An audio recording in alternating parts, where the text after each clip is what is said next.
Great. Good evening, everybody. Very excited to be here. I'm Amy O'Brien from Sifted, and I am a fintech reporter, so predominantly cover fintech, so maybe deviating slightly from that today, maybe not.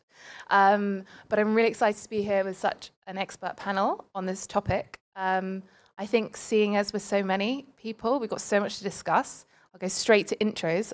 So Paweł, can you introduce yourself briefly? Paweł Sieczkiewicz, I'm the CEO of Telemedi. We are a digital health platform working mostly with the B2B companies like insurance, like banks, and we are providing the white label service if you want to build your digital health path in your value chain. Max Filipov here, managing partner of JR Capital. We are a Ukrainian team investing Ukrainian funds into Western European companies and bringing them east. Glovo is actually one of our most successful projects in this sense. Yeah, we'll talk about it later. Most of our businesses are platforms, portfolio companies. Hi, Carlos Silvan from Barcelona, General Manager for Glovo Poland. 4 years in the company. Before I was working in expansion, been involved in the launch of 9 markets for the company, and for the last 2 years living here in Warsaw and trying to grow the business. Andreas Nemeth, Managing Partner of Unica Ventures from Vienna, Austria. We run a 150 million early growth stage fund, invests throughout Europe, or not only in Central Eastern Europe, but we definitely have a strong bias towards this region, and usually writing checks of 1 to 5 million at early Series A or B rounds. Flavia, Chief Commercial Officer for Velocity. We have several funds for direct-to-consumer companies from very early stage to Series A, and now we're bringing to the market our own finance product for companies in direct-to-consumer. So it's a very exciting space. Great, thank you, everybody. So yeah, taking on this pretty broad and big topic, we thought it would be helpful to start sort of at the very beginning, thinking of product.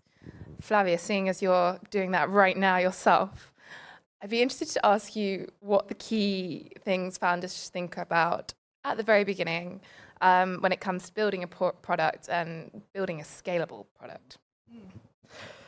Amazing question. Okay, so platforms really, in my view, exist because we want to disrupt something that is not working or the old way of doing things, whether that is in fintech or HR or whatever vertical you're thinking of.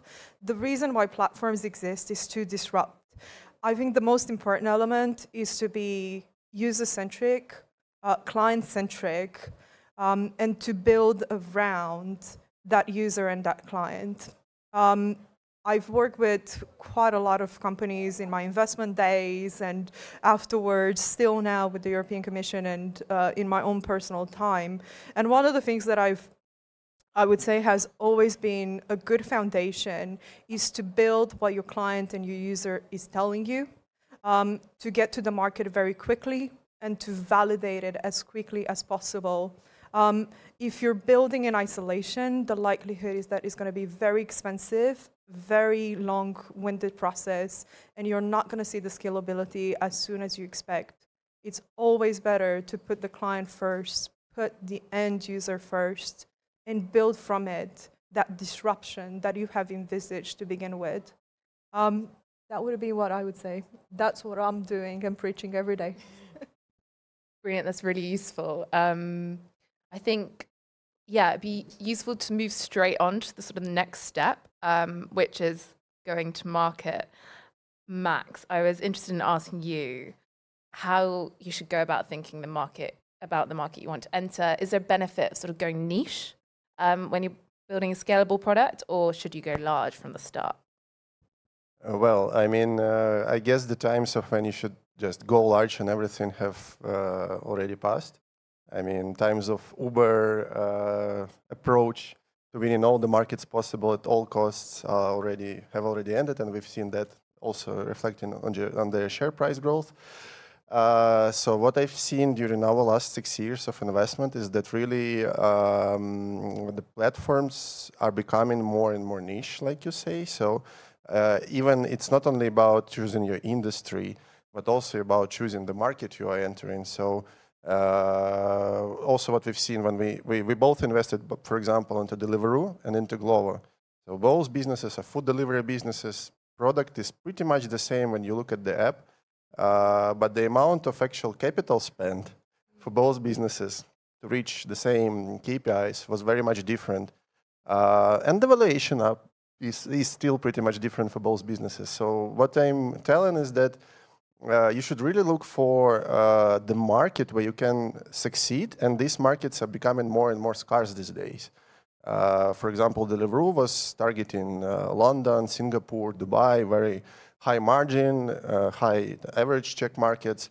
But when Glovo started, those markets were already taken. And what we've seen in their success is that they were not kind of, they didn't think that winning developing markets and small niche, small check markets is a very bad thing. They tried it, and those markets were still very much eager for innovation and for getting food delivered in 30 minutes or 40 minutes. And Glovo also succeeded. But also what you probably need to account for is that,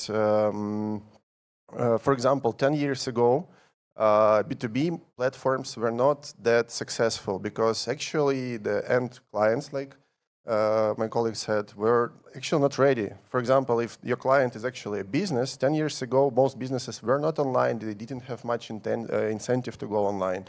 These days, everybody is online. So you need to, when you think about your product and the first market you need to enter, of course, you have to be efficient. So you need to find this market where everybody is already ready for this innovation, but still nobody has conquered this small or bigger market yet. That's my point. Definitely. And then in terms of going to market, you can also think of it for marketplaces and for lots of these platforms on both the side of the supply and the demand. Andreas, I was interested in asking you, which one should a platform business focus on first? I think you touched now on one of the key questions every marketplace or platform has in its early days, and I think there is no right or wrong, but I think you should consider if you have access to supply, think who are the potential customers for it, and really stay focused. I think starting in a niche might be a good player in the first run, and then afterwards actually scale it into multiple verticals. If you think of Amazon, they started with books, and nowadays they are actually touching on almost every vertical. But I think definitely supply is the key ingredient to it, because then you can really, if you have a scalable product, that is then the supply will. You can scale it accordingly, but if you don't have access to enough supply, then it's definitely hindering you. Definitely equips you from the beginning. B2B or B2C? It's something that all platform-based businesses figure out right from the start. But Flavia, I'm interested in the economics behind that. What are the main differences in the economics for B2B platforms versus B2C? That's probably the hardest question. Okay, B2B companies, in my view, the platforms, you're going to be able to do a few things very early on. Once you kind of validated, you're in the market, you're just going to be able to replicate, automate that client journey, that sales and marketing cadence that you have. And where you're going to end up maybe a year in is where you're going to have very predictable kind of cost of acquisition, almost predictable lifetime value. And usually for companies in this bracket, you're going to have a very good margin. Your lifetime value is going to be huge. That's why companies attract such high valuations. And it's going to be a very stickier product. Because once you're embedded with a business, the likelihood is that you're going to survive for a very long time. So the investment that you're doing up front through that marketing sales cadence is going to be worthwhile. You're going to, every single client that you add on, the marginal value is going to be a lot higher. So that, just to give you a sort of industry kind of metric, I know that I've used it historically. For every pound you spend, kind of 6 plus is kind of acceptable or really good in lifetime value. So that is what you would expect from a B2B kind of B2B platform. And the supply is going to be much easier to manage. In B2C, I think that what we're not discussing is that these are slightly more hybrid models where you have to work at both ends, where you have to work on the supply side as well as the demand side. What that means is that on the supply side, you're going to have this sort of subscription, high lifetime value. So every kind of supplier that you're bringing on is going to worth a lot for you. But at the same time, you have to grow this consumer-facing or user-facing part of your marketplace or your platform. And that is very expensive, and the lifetime value is much lower. So building something like that requires substantial amount of revenue, because you're going to have different needs for different parts of your product in your market. You're going to have two different techniques that you're using to increase both of these parts of your business at the same time. So in my view, whenever you're thinking about this, think about whether you have the resources, whether you have even theoretically validated those models, because it can go terribly wrong, or maybe the market in which you want to enter, you're not going to find it that easier to make that balance, to get as much on both of these sides of your platform and be able to scale. But fast forwarding 3, 5, 10 years later, it could be the best thing that you've ever done. It's just, is the capital in the market willing for you to be able to work at both ends? I think that is the economical question that you have to ask yourself. Brilliant. Nicely broken down there. Thank you. And I think, Pavel, this is a really good time to ask you, actually, because you described Telemedi as B2B2C. I'm interested in what the benefits are on the customer acquisition side of this kind of business model, and also in terms of scaling potential. Does it sort of double it because you're going to both sides? Yeah, so I will refer in some way to what Flavia said. And when we are looking on a strictly B2C business, there's a lot of marketing spendings usually in a P&L. We are the B2B2C, so at the end of the day, the patients are using our service, and we are trying to convince them to use our platform by hubs, which in our case are B2B, are insurance companies, banks, and the other type of the B2B companies who got huge number of individual patients who can use our service. And this is the obvious thing that we are leveraging in our P&L when we are comparing Telemedi to pure digital health B2C businesses. We are much more cost efficient. We don't need to raise so much money because we don't need to put a lot of marketing efforts in a B2C. Sometimes when we are looking on a pure B2C players, even in our space, we see that on their P&Ls, if few B2C players are starting to bid for the same individual patients, the only one company that's actually winning the digital health, the telemedicine revolution is Google. Because the more money one company is raising, the other is the more they are bidding in the Google. The second company is raising more money, they need to bid more in Google too, because the number of the patients or individual people who want to order the food, etc. This number is constant on the market. It's not like rapidly changing every month. So they need to bid for this. And when we are going with the B2B2C model, we are looking for hubs, the B2B players who already made this marketing effort already. And this is how why we choose this model, and this is how we are delivering, the millions of the services each year already with the much more cost-efficient approach. Really interesting, and I think this is a good time to go to global. So, in terms of direct to B2C, what were the main challenges on the customer acquisition side when you're scaling? Few of them, but I think one thing that it's very important to be mindful about is obviously for a platform like Glovo, ideally you want to be raising the different sides of the platform in a harmonious way or at the same time so that you can limit the number of inefficiencies. And one of the things that's very important is identifying where is your limiting factor in your marketplace. No? So to put the example of Glovo, for instance, a country like Poland would be supply constrained, in which unlocking drivers or couriers due to low unemployment, low immigration, etc., it's very, very complicated. But if you go to sub-Saharan Africa, for instance, then the reality is that food delivery can be a luxury. No? So actually, your limiting factor is on the user side.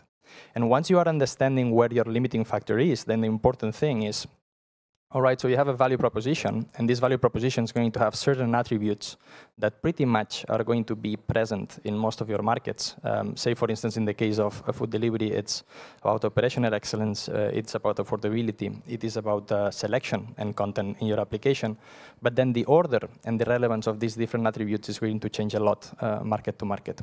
So in a nutshell, I would say important to identify the limiting factor, one, and two, be very agnostic in prioritizing those different attributes, because you will spot differences across markets.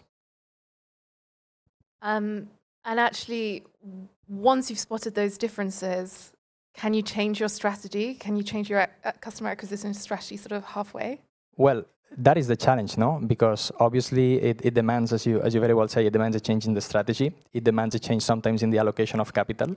And the reality is that as a company, and especially if you're a multinational company, you need to find a very thin balance between adapting your strategy, because every market is going to say, hey, my market is different, and at the same time not reinventing the wheel every time, no? And unfortunately, there is no secret sauce for this. It's a process of iteration in which you need to have two parties collaborating very well. But yes, the short answer is, if you don't adapt your strategy to the conditions of each market, the reality is that, as I was saying before, the risk is lots of inefficiencies will go into your marketplace, and then you're going to eventually destroy a lot of value. And that's when things like what Max happened, no? Like different companies having a ratio of investment to incremental GMV that can be very different. I'm actually going to ask you another quick question on this, because I'm very interested. What do you do? How do you decide it's time to pull out of a market?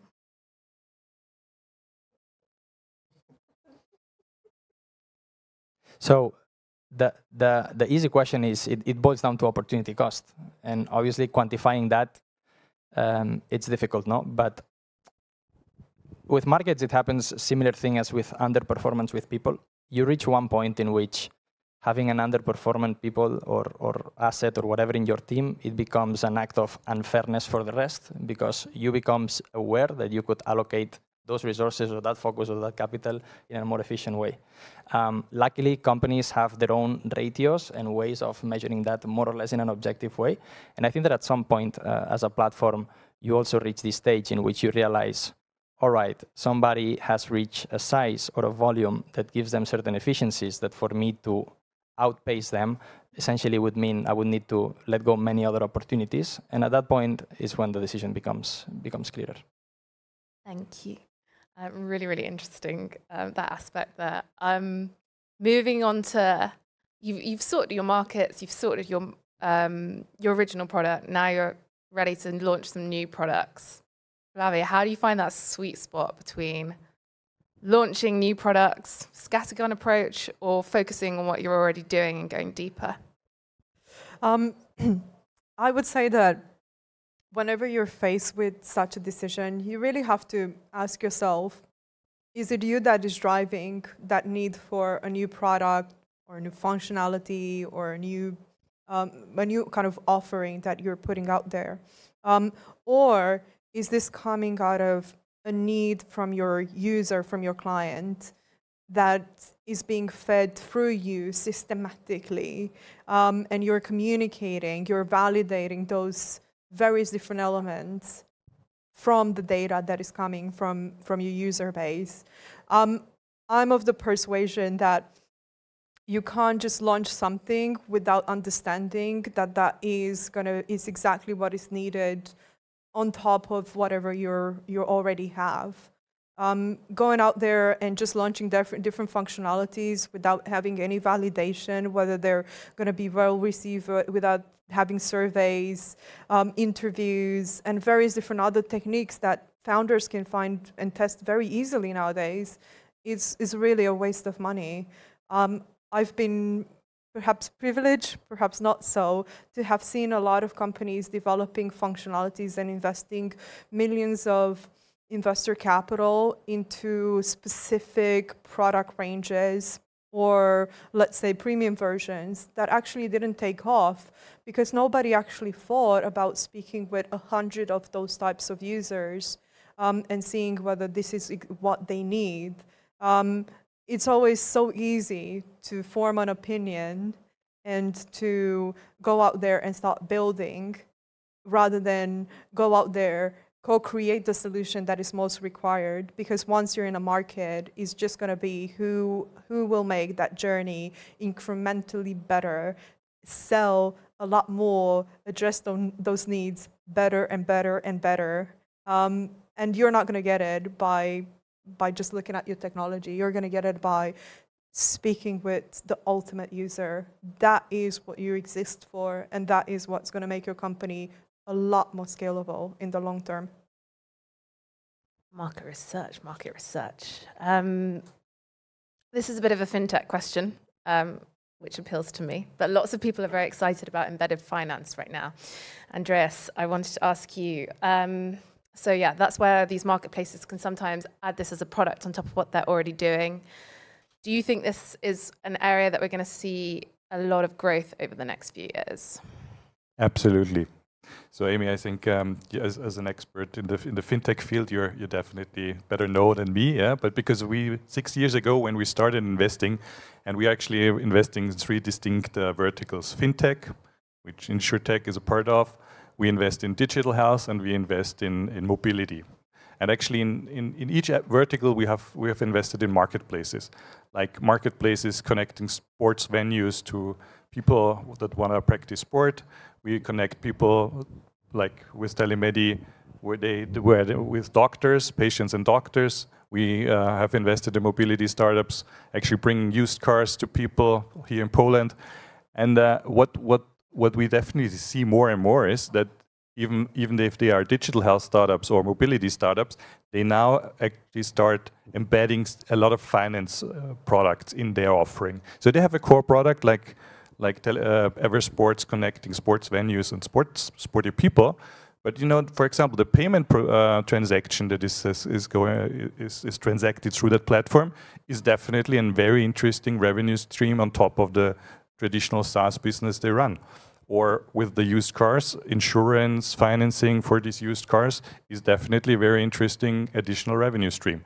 And I think that's why embedded finance, embedded insurance is offering huge potential in digital marketplaces, because it's actually just a byproduct and actually adding additional revenue potential for the platform on top of the traditional offering, even actually complementing them and actually improving the offering you have for your end consumer, because actually you not only want to buy a used car, but you want to have an insured, financed, maybe with a flat fee standard subscription model of a car, which is actually offering a totally unparalleled new value proposition to customers just by embedding some finance products here.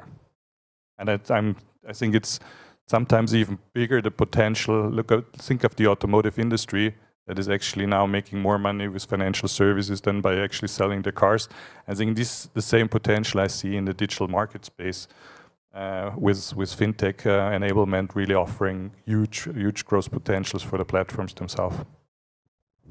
Max, are you seeing any other emerging platform sectors that you're particularly excited about, or you think are going to really take off over the next couple of years? Well, I mean, we've already seen some, actually. Probably one of the most interesting, if we can call it like that, was Miro platform in our portfolio. And actually that relates to the question also about the niche and readiness to go to this niche. Because it's actually the platform that allows big companies like Airbnb, Glovo, which actually need pretty standardized photos of food, of real estate, to find photographers of all over the world with one contract. When we first saw this product, I really thought this is genius. But again, this couldn't be possible like some years before. In general, what I'm seeing is more and more, well, we just discussed also with Andres, this one company, I also didn't realize this is the actual service which can become a platform, but the company named Affilio, they connect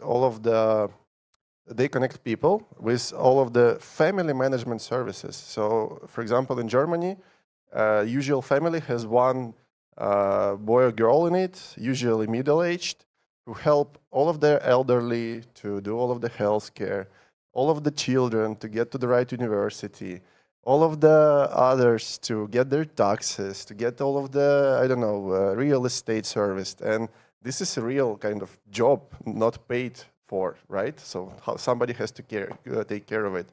So they created a platform out of it. So actually anything that is nowadays, as I said, so niches become less and less obvious.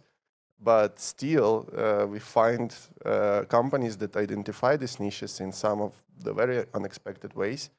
And the cool thing about it that, like also Andres put it out, so the key is to become this gravity point to build this supply, for example, or demand first, whatever in this particular market is more winning strategy. So that then you can add more and more services on top of it. So you can, when I started venture career, I kept hearing about WeChat, which in China became kind of an app for everything. And actually the Glovo also, when they started with this button in the center, order anything. Just today I heard the story that when they realized all of the people are ordering McDonald's through it and paying like 5-6 euros for delivery fee, whatever, just get me McDonald's, please, right now. So that's when they realized they're more of a food delivery business and they need to pursue McDonald's to start delivering through them. So yeah, I mean, we will be seeing more and more of this, and you can't judge. I also heard a lot that you can become a successful founder only if you solve a problem which only you understand and you have faced it. But actually, as also Flavia said, with decent market research, you can actually find a really interesting niches with really interesting market dynamics, which by standard terminology could become a blue ocean, let's say. Also it's not a platform, but another product I heard today is the standing desks. Actually, when a girl started doing it, she's Ukrainian actually, she realized it could be also a decision for some health problems with kids because they need to stand at a certain angle and so on. So you just need to try and you will see more and more ideas both for platforms and for different innovative products. I feel inspired already.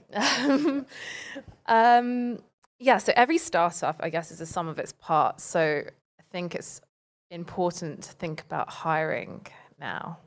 Flavia, I was interested to ask you about how does hiring impact like potential success when you're scaling, and also do different types of platforms need people with different skills? Very good question. I think we all know the answer at an intuitive level. We all know that actually successful companies are built by people. People build technology, people sell, people set up automated messaging, people communicate. So hiring is very much a determinant of your success. If you can't attract the best people, then you absolutely are not going to build a best-in-class company and the best-in-class culture. Or vice versa, you have to start with a culture to be able to attract the people. Who knows? I think platforms have a bit of a challenge, and this is something that I've seen historically over the last 10 years. Platforms have to attract people that are a lot more technical from day one. The reason for doing that is because you guys have to scale very rapidly. So it means even processes within marketing and sales and communication have to be automated from day one. There is no 0 to 0.5, it's kind of 0 to 1. You have to prepare to scale. And because you do that, it means that fundamentally every role in the company has to be very aware and feeds into the product roadmap. So from a start, if you get somebody that doesn't understand platforms, doesn't understand technology, then be ready to couple them with product people that can then feed those functionalities, those integrations, those incremental changes that enable you to go from 1,000 clients or users to 10,000 to 1 million to 10 million. And we've seen some platforms, you know, reaching the sort of billion figure. So I think that's the kind of the thinking. You're not hiring for your problem then and there. You're hiring for someone that is going to take your company a lot longer. And if they, from the very start, is somebody that, irrespective of their core knowledge and skills, they have to have a very good understanding of technology, of platforms in particular, because everything that you're going to be doing is going to be part and parcel fed into your product roadmap. So you, unfortunately, I don't think you can distinguish. I work with direct-to-consumer businesses. Yeah, maybe you can get away with a bad marketing hire. Maybe you can get away with a mediocre UX designer or programmer. In a platform, you can't, because your goal is to get to, I don't know, 10,000 hits a day, be able to cater with 1 million transactions. So mistakes like that can cost you dearly. You're not going to raise, you're not going to go forward, you're not going to be competitive. Sorry, I think that I'm depressing everyone, but I can't see your faces. The light is so bright. I'm inspiring your depression, so that's balanced. I'm just joking. Going global. So next steps, once you've got your great team that you haven't made any mistakes with, Pavel, how do you know the time is right to expand into new locations? I'm interested in sort of the key things that you had to consider when you were entering new markets. We are following our B2B clients. When we are working with insurance companies, for example, most of the time they are part of the bigger groups. So once we got a great case study working with them in one country, we are just asking for the references. And sometimes not even asking, but going to the next countries and offering similar service. It means on our side that we need to develop new languages of doctors. And once we got the new language of doctors developed, we got the additional network effect. Because already many people are living in different countries. There's many expats living in different countries. So even if we don't have the German B2B clients yet, we already are serving people who are speaking German, who are living in the other countries, who are served by the insurance companies who are there, etc. So this both sides of the network effects on the B2B client side, on the doctor's side, are actually determining where we are moving forward with our business.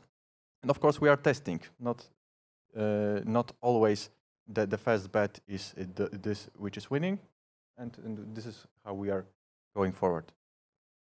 Really interesting. And then on the B2C side, then Carlos, with Glovo, I was interested in how, you know, when you're expanding into all these new locations, how do you keep your focus, especially, well, locations and product lines? How do you keep everyone in the game?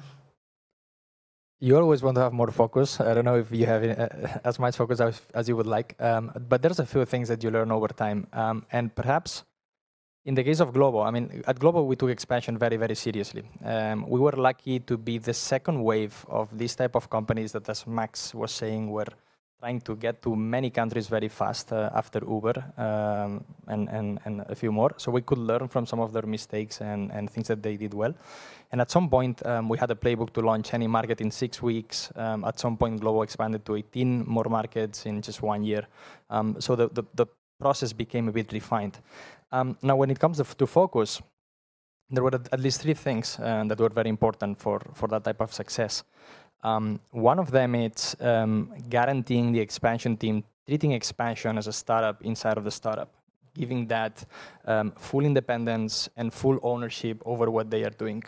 At Glovo, expansion was reporting directly to the CEO, would be getting a different independent budget, and actually we would be treating our launchers as small GMs. Small GMs meaning obviously they have a budget that is smaller because their impact in the P&L is not as big, but they would have the same attributions in terms of decision-making power.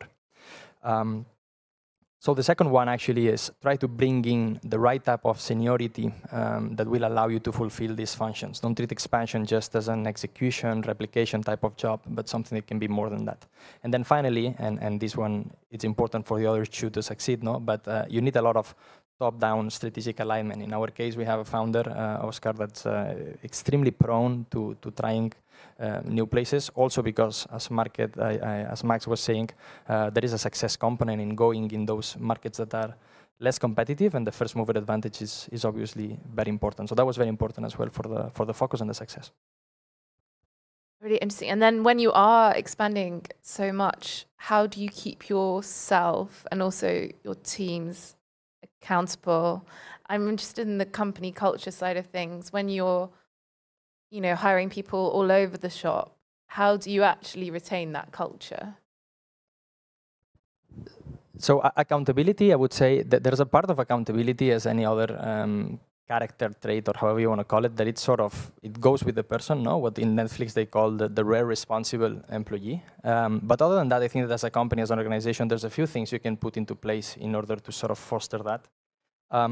One of them is obviously ownership, trying to hire people so that they can make their own decisions and that they can either leverage on the success or the failure of their own actions. And then the second one is attribution. No? And attribution, it's a hard one. I'll put one example. So I took office, for instance, here in Poland, the very same week that they canceled the flights between Poland and Spain due to COVID. So actually, if you look at the downloads of our company and you sign there the moment when I started being a GM, all the business starts going up the same week that I started. Obviously, that's an attribution error, no? And again, like there are things that companies can put into place in order to work on this attribution error. Like for instance, focusing more on inputs, not just on outputs, no? So yeah, that would be my recommendation, I think, trying to limit that, give ownership and sort of work on attribution.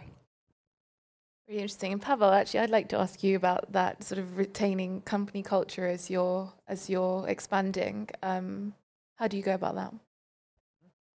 So the first thing,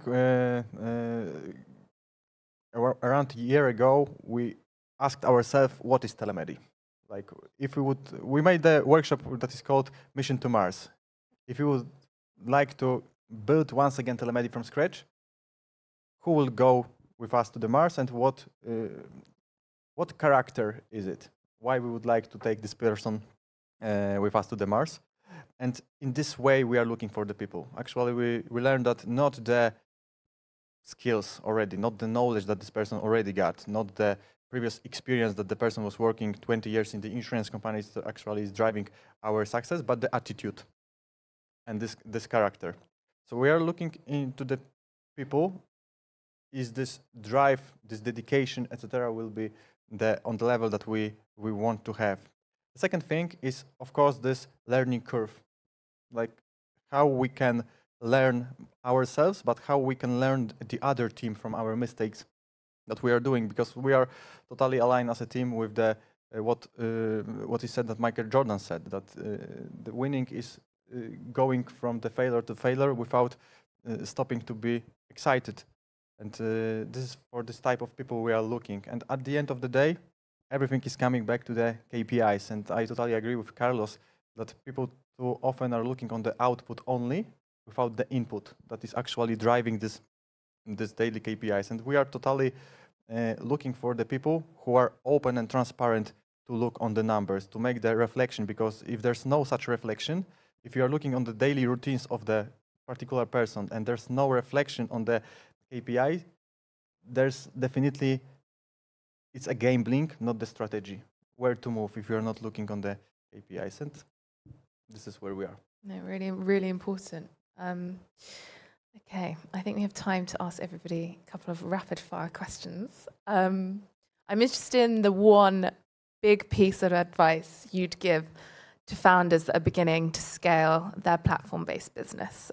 Flavia, I'm going to ask you first. Okay, it might feel like a broken record here, but I think something that I would apply and I apply every day, don't start building until you've spoken with 100 users or clients that you think you want to have, and tell them your vision, get their feedback, what do they need, and then start building. Then start to challenge your own assumptions. I've learned it the hard way, delays because of some of the assumptions that we've made, and I think that that is probably the most painful lesson that you can have as a founder. So this is the advice in reverse. Andreas, do you? So I think there is this one very important moment in the life of every startup. You know, after the first phase of being very creative, of building your MVP, of testing the market, of finding your product market fit, I think at the size of 50 to 70 people, there is a very important moment, and then you have to really build your organization in a way that it doesn't matter if you have 80 people or 800 people or 8,000 people. And I think this is probably where you really have to switch from being very creative, being open and agile, to be very efficient and very focused. And I think this is probably the most important time in the life of a early stage startup. What I would not do is start scaling without having that. You know, otherwise you would end up in a total mess. No one wants that. Carlos, what's your one big piece of advice? My piece of advice would be focus on culture very early on and try to build a competitive advantage from that. Culture is something that it's very easy to overlook, and it's something that either you focus very early on or it will become very costly and very expensive to build. And the reality is that if you think about what culture is, no, culture is a set of common values that people are going to share, and because people will share it, other employees or other people in the same situation as you are going to take a similar call or a similar decision. And thanks to that, you will be able to actually give ownership to the people. So you will be able to hire better talent. And thanks to that also, this will give you the speed and the adaptability that can potentially be an edge, no? In environments that can be very fast and very dynamic, as it's the case with platforms. Yeah, Max. Thank you. I will tell you the advice which I usually give to Ukrainian founders, because they usually ask, why don't you invest in the Ukrainian businesses? First answer is we invest into early growth and later stages. There are not so many businesses in Ukraine who get to this level. And why don't they get there, despite there is lots of talent and lots of really, like Carlos also knows, cool people and curious people and nice entrepreneurs? Because they tend not to think international. I wouldn't say global, but at least international from the day one. Of course, there are, with countries like the US, like Germany, there are lots of companies which are successful just being present on one single market. But still, I can imagine the product of those companies scaling abroad pretty easily. With this, with the Ukrainian companies, which I know, they are very, very much localized. And what they see long term, even if they become successful in one country, or maybe they can scale to some similar countries near, but they didn't think more international from the first day, is that then their value degrades, because these international companies, they come and take their market share, innovate better, they think more long term. And what I mean by thinking international is, first of all, just like, again, research. Don't just rely on the customers you see around you. Try to imagine what your product may look like in 5-7 years when you are just already will be stuck with the market you have in front of you right now. And embedding that with culture and with all the other advice, I think will make you a successful platform or company. And Pavel, I guess you've got the hardest job because everybody said such good things, but do you have another piece of advice? I was crossing out the answers.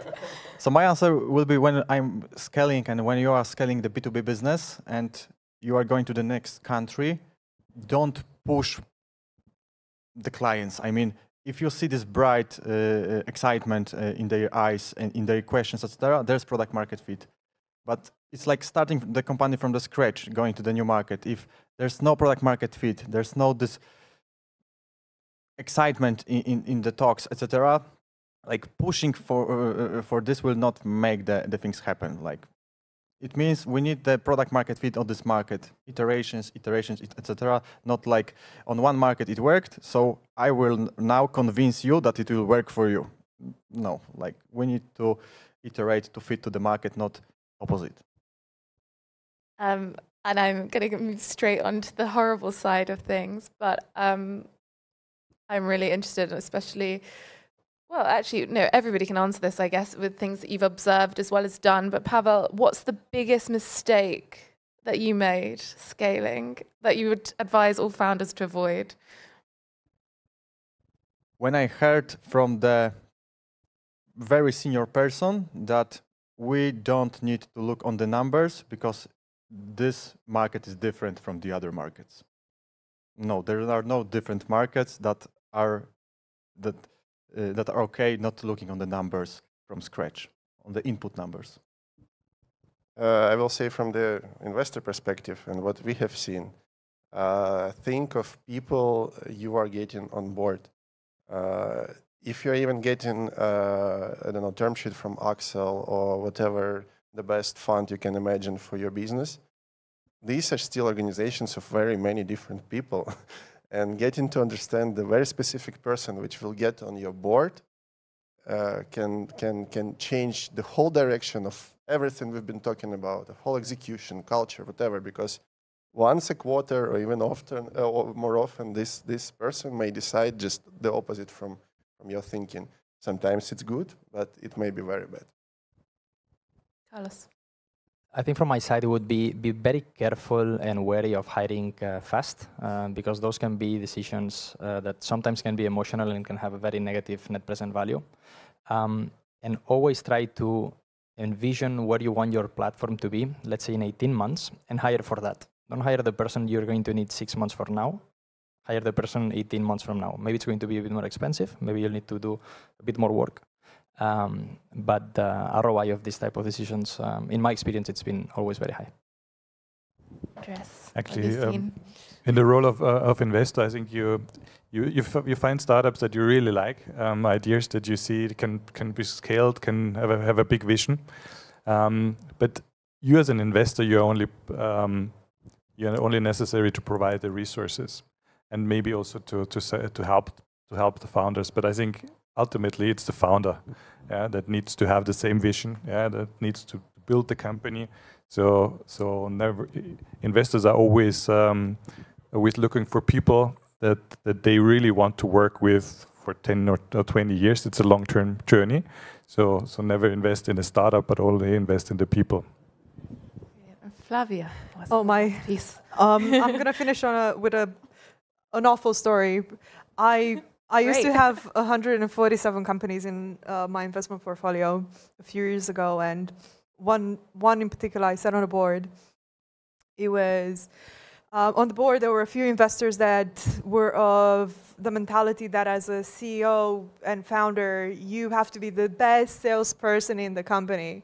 Nobody else can be better than you, and to such an extent that the company failed because the CEO was so upset that the best salesperson was not them, so they fired the best salesperson.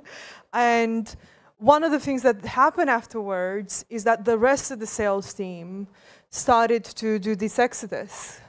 If the CEO presents to the board that the biggest risk in the company is that the salesperson is really good, because he was bringing like $1.5 million of contracts every year for the last 7 years, and that is the biggest risk you have, then you're in big trouble. And I think maybe it's my ecosystem in London where we're still of that sort of mentality. Maybe it's just the cluster of funds that still believe that the founder has to be the best salesperson. But my God, don't cannibalize your culture, and absolutely accept that you could be really good, but sales might not be one of them. And it's okay. It's absolutely okay. The company did went under, although they had an amazing product and an amazing technical team from some of the top universities in the world. So it was very, very sad. Always good to end on a happy note there. But I certainly learned so much from speaking to all of you about this today. So unless there's anything else anyone wants to add, I feel like we've been through a lot of advice. Thank you so, so much. And I hope everyone else found that as helpful as I did. Thank you. Thank you. Well done.